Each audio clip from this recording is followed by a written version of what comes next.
A evolução dos modelos atômicos. A primeira vez que se falou em átomo foi em 400 a.C., lá na Grécia. Demócrito idealiza o átomo. Na época ele pensou que em um copo d'água eu tinha somente átomos de água, na madeira tinha átomos de madeira. Ele pensava no átomo como a menor parte de qualquer matéria, mas não foi levado a sério em 400 a.C. Em 1806, Dalton idealiza o primeiro modelo atômico para explicar as leis ponderais. Na época, Lavoisier tentava demonstrava, mas tentava provar algebricamente, tentava provar no papel para a comunidade científica a lei ponderal dele. Na natureza nada se perde, nada se cria, tudo se transforma. Ele conseguia demonstrar a conservação de massa em qualquer reação química, mas faltava o modelo de Dalton para ajudar a explicar a lei ponderal, tanto de Lavoisier quanto de Proust, das proporções múltiplas. E aí Dalton propõe o primeiro modelo atômico, bola de bilhar, segundo o qual os átomos seriam maciços e indivisíveis. Maciço quer dizer que não tem trinca, não tem racha, e indivisível porque era uma bolinha que começava de um jeito e tinha a mesma composição até o outro lado, ela não mudava, não era mais assim em cima, mais assim embaixo, ela era indivisível, uma coisa só. Para Dalton, átomos de massas diferentes, bolinhas de massas diferentes, pertenciam a elementos diferentes e bolinhas, átomos de massas iguais, pertenciam ao mesmo tipo de elemento químico. Dalton também propôs que as reações químicas consistiam em rearranjos de átomos, que qualquer reação química era um rearranjo de átomos. E o átomo dele, bola de bilhar, explicava isso bem. As fórmulas mudavam em relação às fórmulas dos reagentes. Em uma reação química, os produtos tinham fórmulas diferentes, mas todos os átomos que estavam formando os reagentes haviam se desagrupado e se agrupado, formando as fórmulas de produtos. Dalton provou isso com o modelo atômico de bolinha dele, que a gente usa até hoje em muitos exercícios, inclusive. Depois, por causa da eletricidade, muitas coisas entre 1806 e 1898 acerca da eletricidade foi descoberta, a pilha foi descoberta, a fluorescência, quando passava uma corrente elétrica em um tubo de vidro com baixa pressão gasosa. Então o modelo de Dalton foi se tornando obsoleto, pois já haviam alguns experimentos comprovando que essa natureza elétrica, essa carga elétrica provinha da matéria. E Thomson, em 1898, estudando as ampolas de Crookes, estudando os raios catódicos, que era como era chamado os fluxos de elétrons, que hoje a gente chama de corrente elétrica, né? Ele estava estudando os raios catódicos e descobriu que tinham natureza negativa, que apresentavam uma massa muito menor que o átomo, e acabou descobrindo o elétron. Quando Thomson descobre o elétron, ele automaticamente idealiza um novo modelo atômico, porque o elétron, Thomson descobriu que o elétron era negativo, tinha uma massa muito pequena e vinha da matéria, estava no átomo. Então, o átomo não podia mais ser considerado indivisível, passou a ser considerado divisível, e Dalton propõe o modelo atômico pudim de passas, onde os átomos continuavam maciços, porém divisíveis, como uma massa positiva encrustada com elétrons uniformemente distribuídos. O átomo era neutro, porque todos os elétrons somavam uma carga negativa igual à da massa positiva.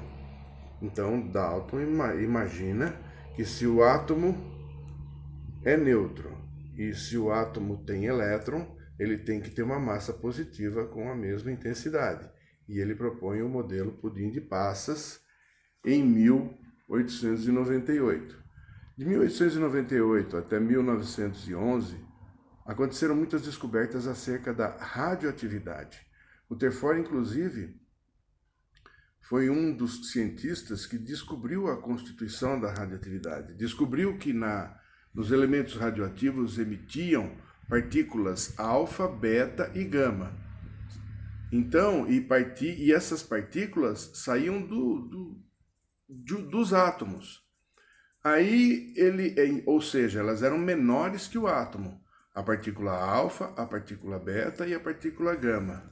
Das três, a maior, a mais pesada, era a partícula alfa, que era positiva. E ele pensa num experimento usando essa partícula alfa, que era menor que o átomo e positiva, para incidir um feixe dessas partículas alfa, menores que átomo e positivas, em uma lâmina de ouro para ver o que acontecia. E aí ele acaba fazendo descobertas que o levam a idealizar um novo modelo atômico, o sistema solar. O experimento de Rutherford era assim: ele colocou um elemento radioativo dentro de uma caixinha de chumbo e o elemento radioativo irradia para todas as direções, mas ele fez só uma fissura na caixinha para sair um feixe retilíneo de partículas alfa, menores que átomo e positivas. E ali a lâmina de ouro. Com esse experimento, ele achava que as partículas não iriam atravessar, porque a lâmina de ouro era composta por átomos maciços de Thomson, mas a maioria das partículas atravessaram e fizeram uma mancha na reta. Essa mancha é em um filme fotográfico. É um filme fotográfico que está aqui. E qualquer energia que bate nele mancha. E a maioria das partículas alfa atravessaram na reta e fizeram essa mancha. Muito poucas partículas alfa bateram em alguma coisa da lâmina e voltaram. E algumas partículas alfa sofreram desvios e mancharam o papel fotográfico um pouco distante da mancha principal, que era na reta. Bom, esse experimento levou Rutherford a concluir que o átomo não era maciço. Ele era possuidor de uma eletrosfera, onde orbitavam apenas elétrons em torno de um núcleo, esse núcleo 10.000 a 100.000 vezes menor que o tamanho da eletrosfera, e esse núcleo era composto por prótons. Aliás, Rutherford também descobriu os prótons. Mas como ele chegou nesse átomo que parecia um sistema solar porque tinha um núcleo como se fosse o Sol e elétrons orbitando em volta como se fossem os planetas? Por causa desse experimento aqui, ele deduziu o quê? Que as partículas alfa positivas, menores que átomo, atravessavam a lâmina de ouro e passavam pela eletrosfera de um átomo, onde tinha só elétrons. E mesmo que um elétron se colocasse no caminho, ele tinha massa muito leve, então a partícula alfa passava reto, batida numa boa, quando passava na eletrosfera. De 10.000 partículas alfa, menos de 6 partículas alfa batiam em alguma coisa e voltavam. Esse número muito pequeno, menos de 6 em 10.000, deu para ter uma ideia do tamanho dessa coisa pequena que algumas partículas alfa batiam e voltavam. E comparando o tamanho dessa coisa pequena que fazia só menos de 6 partículas alfa baterem e voltarem com o tamanho da mancha que fez aqui, chegou-se à conclusão do tamanho relativo do átomo. O núcleo era 10.000 a 100.000 vezes menor que o tamanho total da eletrosfera. E essas outras manchinhas que apareceram em cima é porque dava repulsão nas partículas alfa positivas quando elas passavam bem perto do núcleo, mas não batiam no núcleo. O núcleo devia ser positivo para dar repulsão e fazer as manchas irem parar aqui em cima ou aqui embaixo.